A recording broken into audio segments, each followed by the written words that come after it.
Today is Thursday, November 19, 2009. Today I shall discuss about the foundations of the training, or in other words, the foundations of the path. It's because if this foundation is not strong, is not firm, then it is difficult to make progress in mental training or mental culture. This foundation also refers to the beginning of the training or the beginning of the path. So what is this foundation, or in other words, the beginning of the training? Very often the scriptures say that purify the beginning and have right view, then one shall begin the practice of 4 foundations of mindfulness. So this beginning or these foundations refers to the training in morality, or in other words, Sila Sikha in Pali. So Sila or moral conduct is the beginning of the entire path, or the beginning of the training. If observance of moral conduct, which is the foundations of the training, is not strong and firm, then it's difficult to make progress in the spiritual path. So it is very important that one must observe this moral conduct well in order to make progress in mental training or mental culture. So as meditators, for the lay meditators, they have to observe 9 precepts during intensive training. For the monks, they have to observe all the Vinaya rules. And after the retreats, the training in moral conduct for the lay meditators is not yet the end. You have to continue to observe and the 5 precepts in your entire life. So this observance of moral conduct is not only help you to purify your deeds and speech, but it helps to the mental cultivation. In actual fact, when one could observe the moral conducts, the mind also will be developed or cultivated by observance of this moral conduct. In the Abhidhamma, it mentions about 52 mental associates or cetasikas in Pali. So out of these 52 mental associates, there are 3 kinds of abstentions or abstinence, or 3 kinds of restraints. Abstentions, that means 3 kinds of factors of abstaining, or to abstain from unwholesome speech, unwholesome deeds, or unwholesome livelihood. 3 อย่าง So in the words, in Pali it's called viratis. There are 3 kinds of viratis. So these 3 kinds of virati are right speech, right deeds, and right livelihood. It is because the word sila or morality also defined as a mental volitions or intentions. In other words, this mental volition or intentions arises together when a person abstains or restrains from evil actions or unwholesome actions. So sometimes it's called Cetana Sila. For example, sometimes out of greed, one may have unwholesome intention to take something belong to others. Then there's mental volition arising, restrain him or her from taking that things belong to others. So that mental volitions arising with that restraints is called Cetana Sila. So by observance of this Sila or moral conducts, actually the mind also being cultivated or developed. And there are also other important aspects of Sila. If one rightly understand these important aspects of Sila, then one would make an effort or a determined effort to observe this Sila in one's daily life. So in the commentary, it said that the foundation of this Sila is based on harmony. To train. In the commentary, it said that the foundation of this Sila is based on harmony.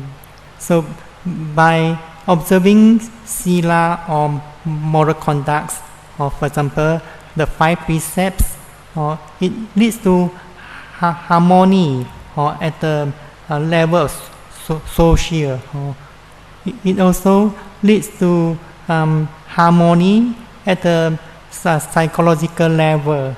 Then it also helps leads to the harmony or ensure harmony with this law of karma or the law of cause effect.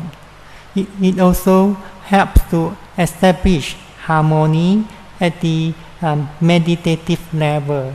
So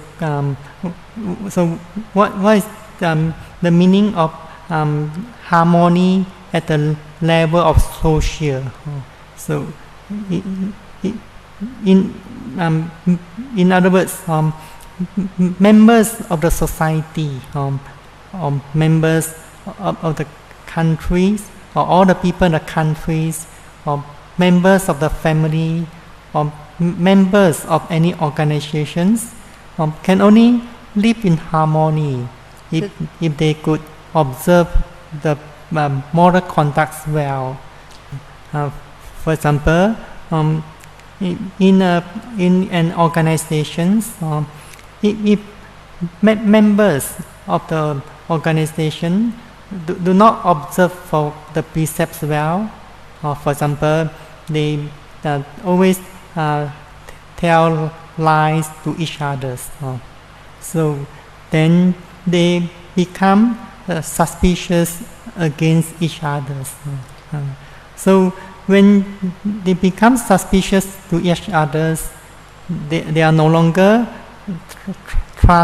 have trust into each other.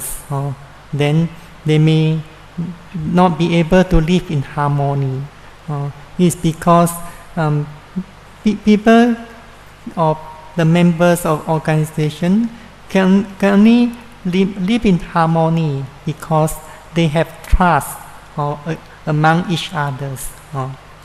So when that trust is destroyed by lies, then the harmonious relationship also destroyed. So if family members could observe the precepts well, then they can live in harmony. So if their neighbors also could observe the 5 precepts well, then all the neighbors will live in harmony and peacefully. Similarly, if all the people in the city, in the countries, or even the peoples in the whole world could observe these precepts well, then all will live in harmony, peaceful. So that's why we say these moral conducts. For example, the 5 precepts is a universal law. It is also called Nitya Sila. Nitya Sila. So do you know what is Nitya Sila? So the opposite of Nitya Sila is Anitya Sila. So in other words, you must observe it permanently, not impermanence. So through the observance of these sila, moral conducts, you are actually giving a great service to the world or to the society. Then one who could observe the moral conduct well, they also will enjoy or reap the rewards or the good results of observance of sila. In other words, it helps to establish harmony at the level of psychology.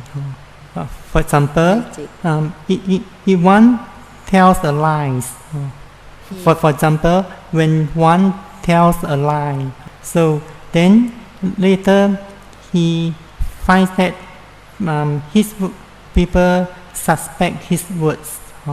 Then he may tell another lie or to cover the previous ones. So he may have to keep on telling lies in order or to prevent from people discovering the truth. So at that time, do you think his mind will be peaceful? So his mind is not peaceful and also full of remorse.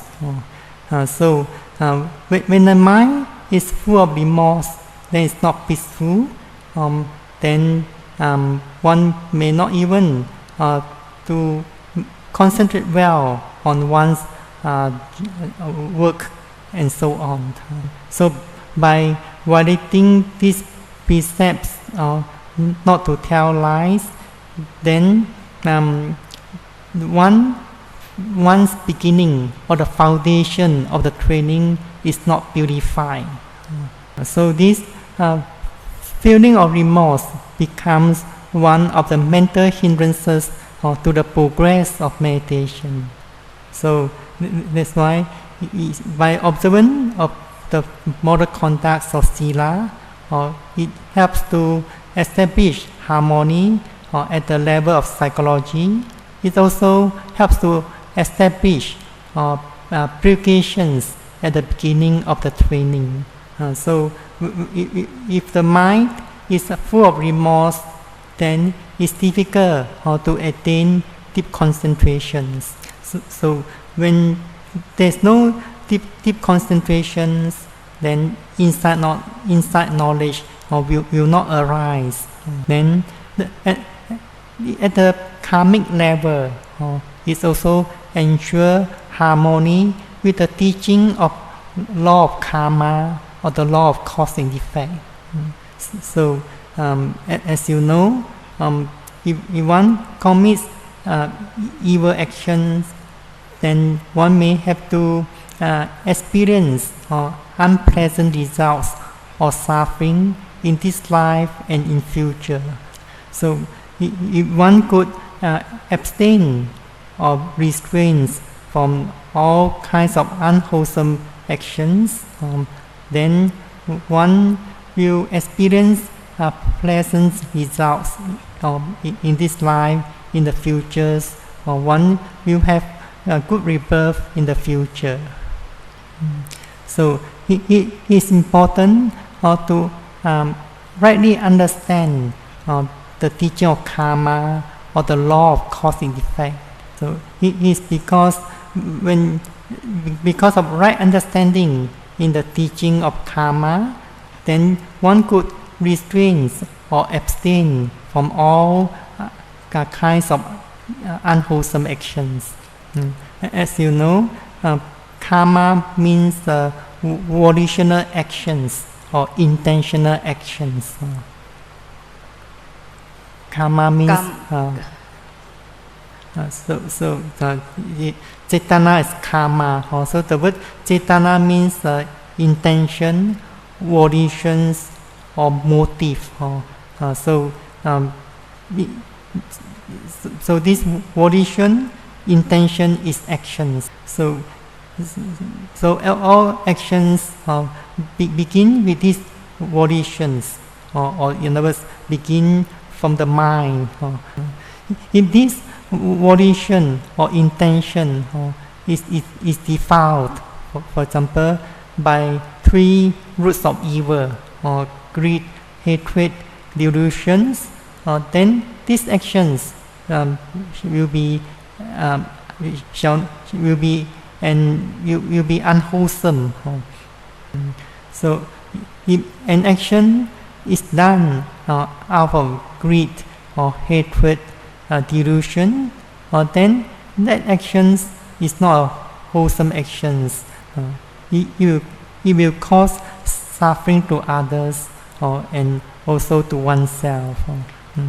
But if an actions is done out of generosity or loving kindness, compassion, wisdom, then that action is a wholesome action.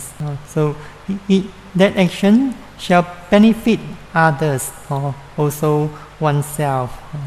So it is important to have right understanding in this teaching of karma, and also confidence in it.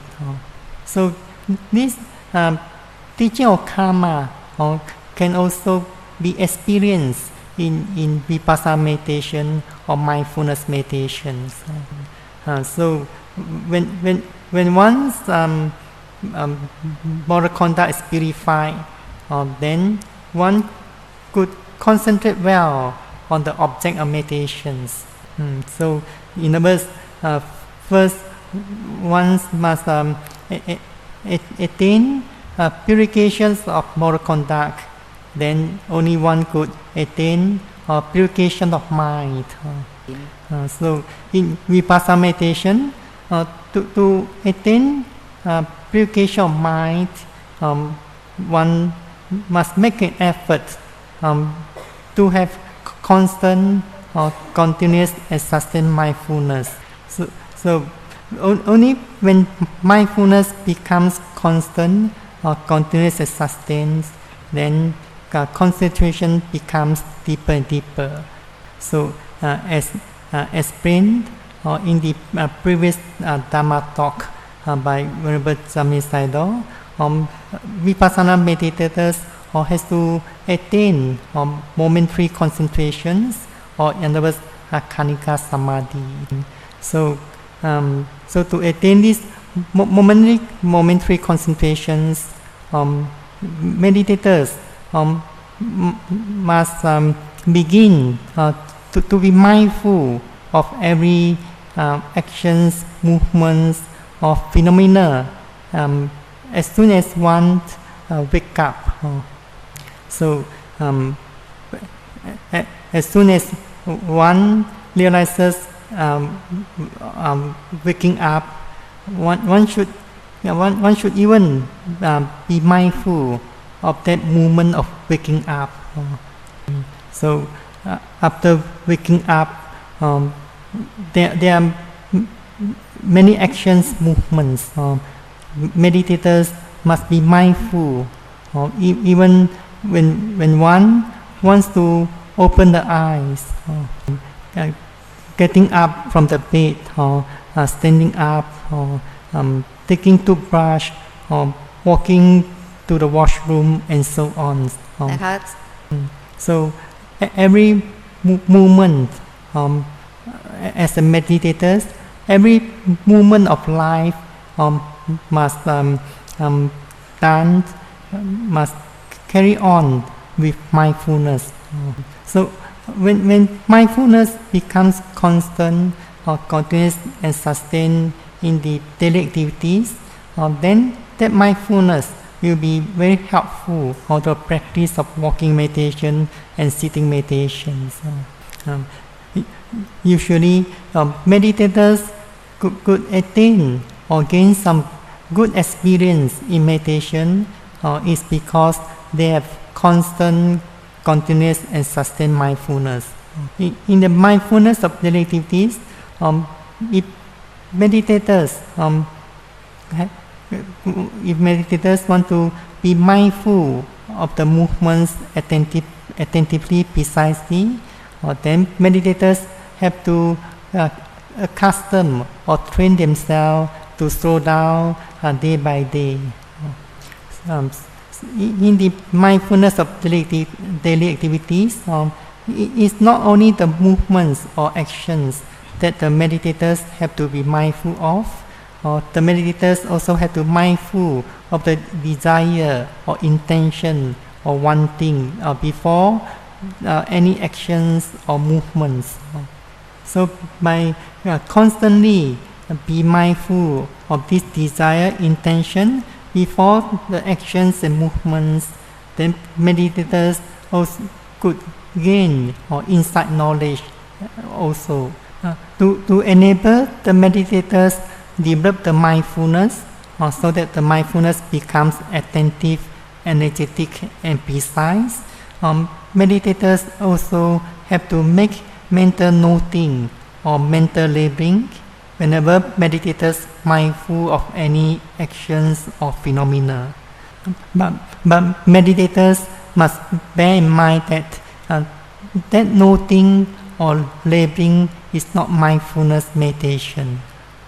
Meditator must Not mindfulness meditation. That noting or labeling is not mindfulness meditation.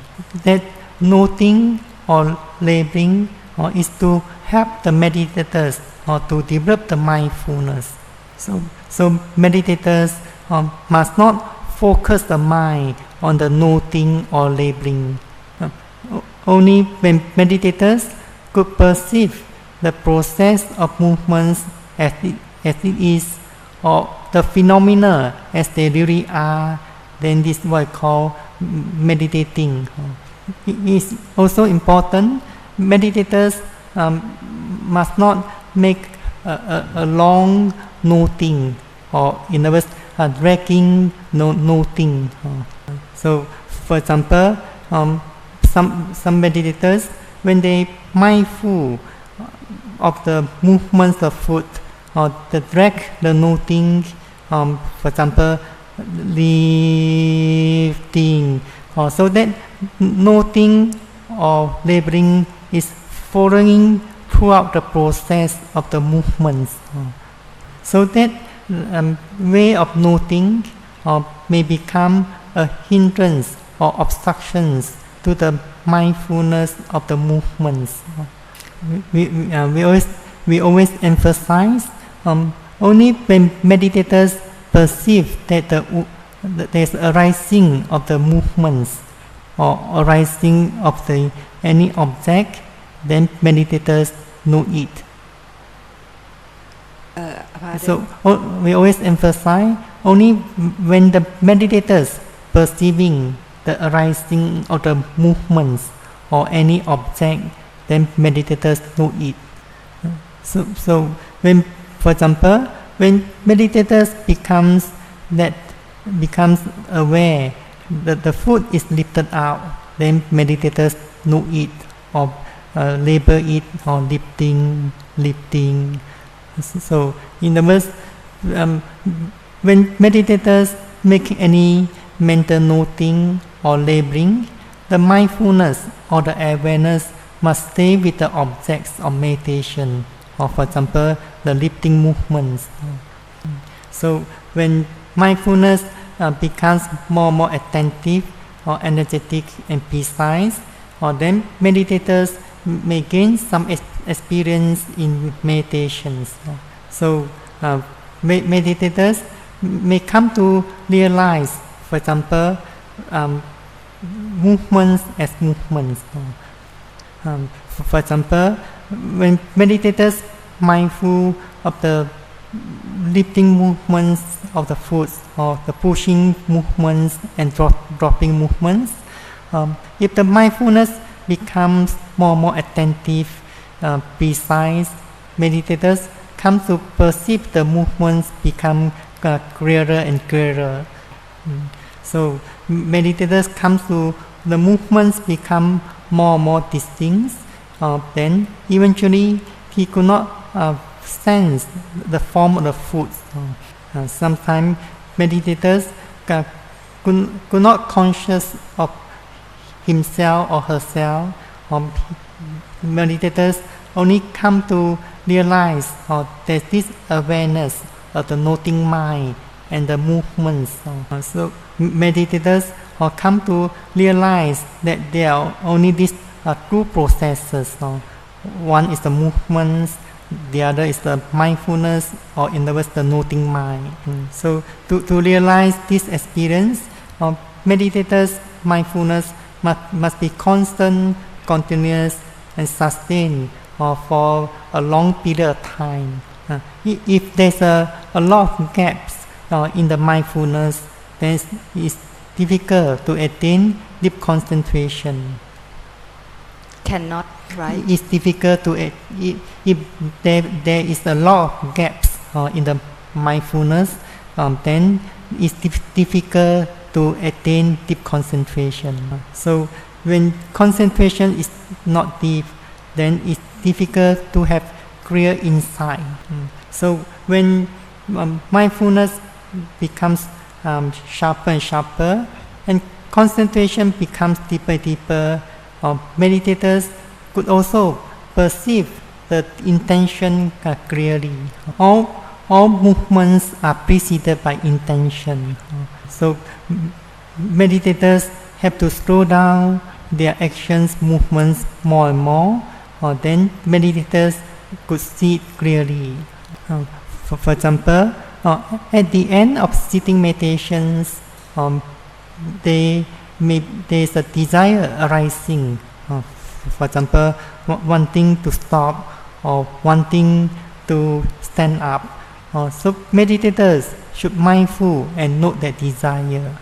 So if meditators are patient enough, as soon as there's a desire arising, meditators should not move quickly. If he could slow down, then he can see the intention arising. For example, meditators come to perceive there's intention to open the eyes, then meditators should mindful and note intentions and be aware of the process of opening of the eyes. Then there may be arising intention to put down the hands. Then at that time, meditators should put down the hand one after another. So in this process of getting up from the seats, there are many intentions before every movement. So from the desire, then it leads to intention movements. So when meditators could constantly note mindful and note intention movements, and so on, then meditators come to realize the relationship between the movements, between the intention and the movements. So similarly, in the walking meditation, every movement is also preceded by intention. And in the mindfulness of daily activities, most of the time, throughout the day, meditators are mindful of many activities and the movements. So all these are also preceded by intention. So sometimes this intention is also preceded by the desire. But more important is to perceive the intention before every movement. So when meditators could constantly mindful of the intention before every movement, then meditators come to realize this insight knowledge of conditionality or the cause and effect. In another experience, meditators also could come to realize the law of cause effect when meditators mindful of the other phenomena. For example, when meditators mindful of the rising movements, the falling movement of the abdomen, or the painful sensation. So first, when concentration is deep enough, meditators comes to perceive that there's only movements. Meditators could not sense the abdomen, not the form of the body, and there's only this awareness, or sometimes we call the noting mind. So these movements sometimes we call is object, or is the object of meditation, and the noting mind or the mindfulness is the subject. So when meditators mindfulness is sharp enough and very concentration is deep, meditators come to realize at each movement there are only this object and subject. In other words, there are only these two processes. Then later, meditators come to realize the relationship between this object and subject. Meditators come to realize the cause and effect. For example, when there's rising movements appear, then there's this noting mind, mindful, and notes the object. So one is the cause, the other is the effect. So do you know which one is the cause, which one is the effect? You know which one is the cause, which one the effect? Or I put the question in another way, which process arises first? The movements or atonements, or the noting mind, the mindfulness? So only when the movements of atonements appears, then meditators perceive it, then meditators know it. So which one is the cause, which one the effect? So it's because the rising movements appear, then this noting mind or the awareness arising, and be mindful of these rising movements. So similarly, in your practice, you must be mindful of all the phenomena, the movements in that way. So in other words, only when you perceive that there's movements or any phenomena arising, then you can mindful and know it. So if the object does not arise, or the subject, or in other words, the noting mind also does not arise. So when your mindfulness is sharp, concentration deep enough, then you can realize that at every moment there are only this object and subject. So whenever meditators mindful of any object or phenomenon, or meditators also should pay full attention to that object or phenomenon. So to be able to pay full attention to one object at each moment, meditators must develop their mindfulness, so that the mindfulness becomes very attentive, energetic, and precise to one object at each moment.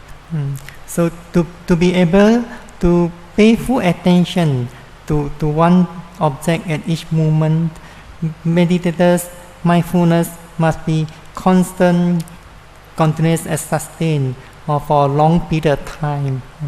So and the mind also must be free from 5 mental hindrances.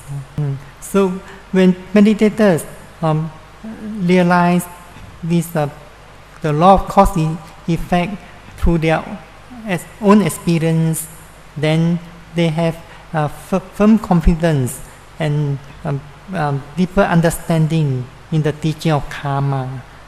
So meditators come to realize that one has to take responsibility of one's actions. So it's because of this right understanding, then one will restrain or abstain from all kinds of evil actions. One come to realize one's happiness or suffering all due to one's actions. So in that way, one will definitely make an effort to observe the moral conducts well. One will develop this moral strength or this moral energy, so that it will lead one to liberations. Pardon? One will make an effort to cultivate this moral strength. Moral strength means like something like moral energy, so that eventually it will lead one to liberations. So the foundation of this training is important. Foundation of this training is very important. It is like the foundation of the building. If the foundation of the building is not firm and strong, then the building will collapse. And we have to practice these moral conducts all the time. Just like the pyramid, the Egypt's pyramids. The base is the sila, moral conducts. The middle is the samadhi, concentration, and the top is the panya, wisdoms. So if the base is very small, narrow, then it's not possible to go up or to build up the pyramids. So one must bear in mind this foundation is important, or this beginning of the training must be purified. So through the in brief, through the observance of this sila, it helps to establish a harmonious relationship with others. The mind shall be free from guilty feeling or remorse. Then it helps to establish the purifications of the beginning or the foundation of training. So it also ensures that this observance of moral conduct is in harmony with the teaching of karma or the law of cause and effect. So if anyone desires to live in harmony with himself or herself and with others, so this observance of sila or moral conduct is important. And if anyone desires to make progress in mental culture or mental training, this observance of sila becomes even more important. And if anyone has right view about karma, then one will observe this moral conduct all the time. So I wish everyone always be heedful to this observance of moral conducts, and make this observance as a foundation to your mental culture, mental training, and eventually realize your spiritual goal soon.